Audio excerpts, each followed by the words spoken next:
26 पदों को मंजूरी मिल गई है। पहले से 12वीं तक के लिए 57,618 शिक्षकों की बहाली होगी। 9वीं और 10वीं के लिए 33,186 शिक्षकों की बहाली होगी। नीतीश कैबिनेट में कुल 18 एजेंडों पर मुहर लगी है।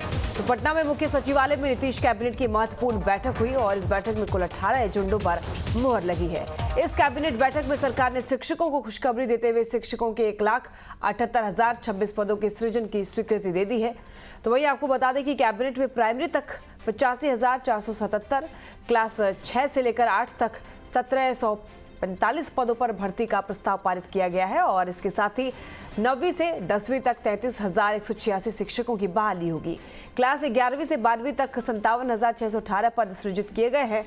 तो वहीं पंचायती राज विभाग में लेखपाल सह IT सहायक के बता दें कि 2,096 पद सृजित किए गए हैं। तो उन्हें हर पंचायत में संविदा पर बहाल किया जाएगा। कैबिनेट की बैठक में गेहूं और धान खरीदारी के लिए सरकारी ने खजाना खोला है। कुल 10,000 करोड़ रुपए की राशि स्वीकृति की गई है और बिहार में पंचायत सरकार बनाने के लिए कुल 2,000 करोड़ रुपए की स्वीकृति दी गई है। तो आपको बता दें कि कैबिनेट बैठक में अहम फैसले लिए गए हैं। शिक्षक अभ्यर्थियों के लिए ये अहम फैसला है। तो आपको बता दें कि लगभग बताते चले आपको कि 1 लाख से भी ज्यादा पदों की सृजन की स्वीकृति मिली है। 1,78,026 पदों की सृजन की स्वीकृति मिली है इस बैठक में और इस बैठक में कुल 18 एजेंडों पर मुहर लगी है। तो बता दें कि पटना में मुख्य सचिवालय में नीतीश कैबिनेट की महत्वपूर्ण बैठक हुई। इस बैठक में कुल 18 एजेंडों पर मुहर लगी है और इस कैबिनेट में सरकार ने शिक्षकों के लिए खुशखबरी दी है।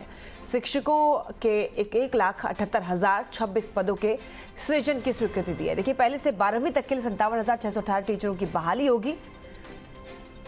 9वीं और 10वीं के लिए 33,186 टीचरों की बहाली होगी। BSSC की तरफ से सहकारिता विभाग में पदों का सृजन। LDC के लिए कुल 4 पदों का किया गया सृजन। LDC के लिए बिहार लोक सेवा आयोग लेगा परीक्षा। नीतीश कैबिनेट के बैठक में यह अहम फैसला लिया गया है। पंचायती राज विभाग की कई योजनाओं के लिए भर्तियों पर मुहर लगी है। कुल 18 एजेंडों पर मुहर लगी है, जिसमें आपको बताएं कि शिक्षकों जो शिक्षक अभ्यर्थी हैं उनके लिए खुशखबरी है। आदित्य झा हमारे साथ, बता दें आपको ज्यादा जानकारी के लिए आदित्य झा हमारे साथ बने हुए हैं। आदित्य, देखिए, CM नीतीश कुमार की अहम बैठक और इस अहम बैठक में शिक्षकों के लिए खुशखबरी लेकर आई है सरकार, जिसमें 1,78,026 पदों के सृजन की स्वीकृति दे दी गई है। अब शिक्षक अभ्यर्थियों के बीच में कैसा माहौल है?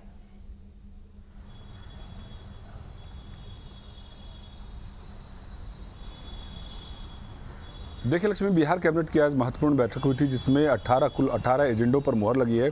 जिसमें जो सबसे महत्वपूर्ण फैसला है वो शिक्षा विभाग से जुड़ा हुआ है, क्योंकि शिक्षा विभाग में जब नई नियमावली के तहत सरकार ने ये फैसला लिया था कि BPSC के थ्रू अब जो भी शिक्षकों की नियुक्ति होगी वो BPSC के थ्रू होगा।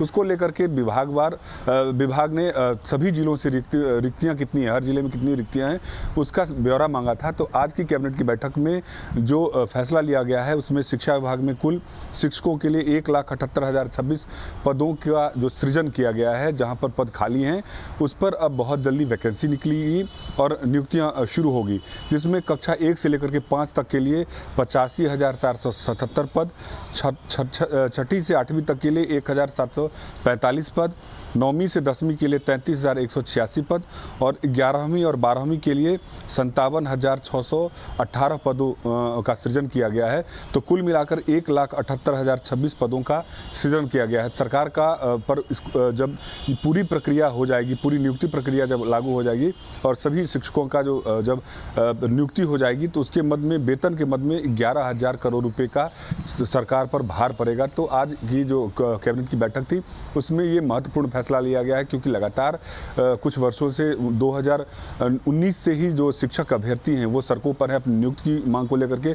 वो लोग सरकार के जो इस फैसले का विरोध कर रहे हैं, क्योंकि उनका ये कहना है कि सीटेट, बीटेट और एस्टेट के जो अभ्यर्थी हैं वो पास आउट होने के बाद 2019 से लगातार सड़कों पर लाठियां खा रहे हैं, अपना प्रदर्शन कर रहे हैं और सरकार की तरफ से उनको आश्वासन दिया गया था कि बहुत जल्द उनकी नियुक्ति प्रक्रिया शुरू हो जाएगी। लेकिन इसी बीच में सरकार ने नियमावली में संशोधन किया और अब सरकार का ये जो फैसला है कि BPSC के थ्रू शिक्षकों की नियुक्ति की जाएगी, तो जो पहले से पास आउट जो अभ्यर्थी हैं वो लगातार इसका विरोध कर रहे हैं। और इसी बीच में कैबिनेट में ये फैसला लिया गया है कि अब जो भी नियुक्तियां होगी वो नए नियमों के अनुसार होगी और उसके लिए पद भी सृजित कर दिए गए हैं।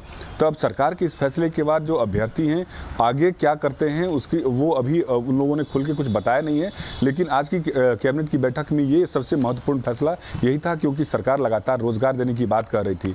इसके अलावा लक्ष्मी एक चीज़ और है कि बिहार सरकार ने हर पंचायत में पंचायत सरकारी भवन बनवाने का फैसला लिया था। उसके तहत 2000 जो पंचायत हैं उसमें पंचायत सरकार भवन के लिए 41 अरब 71 करोड़ रुपए की स्वीकृति प्रदान की है। तो ये महत्वपूर्ण फैसला है, क्योंकि हर पंचायत में पंचायत जहां पर लोग अपने पंचायत प्रतिनिधि के साथ बैठ करके गांव के विकास के लिए जो कुछ निर्णय लिए जाते हैं उसको लेकर के लगातार सरकार बहुत ऐसे पंचायत हैं जहां पर पंचायत सरकार भवन का निर्माण हो भी चुका है, लेकिन लगभग 2000 ऐसे पंचायत थे बिहार में जहां पर पंचायत भवनों की स्थिति बहुत जर्जर थी। तो उसको नए सिरे से पंचायत भवन बनाने के लिए सरकार ने 41 अरब 71 करोड़ रुपए की स्वीकृति प्रदान की है। लक्ष्मी, उसके अलावा एक और महत्वपूर्ण फैसला लिया गया है। मुजफ्फरपुर और गया इन दो नगर निगम क्षेत्रों में अब 15 वर्षों से पुराने जो भी वाहन हैं उन वाहनों के परिचालन पर रोक लगा दी गई है। 1/10/2023 से गया में और मुजफ्फरपुर का जो नगर निगम का क्षेत्र है उसमें 15 वर्ष से पुरानी जो भी गाड़ियां होंगी उनके परिचालन पर पूरी तरीके से रोक होगी।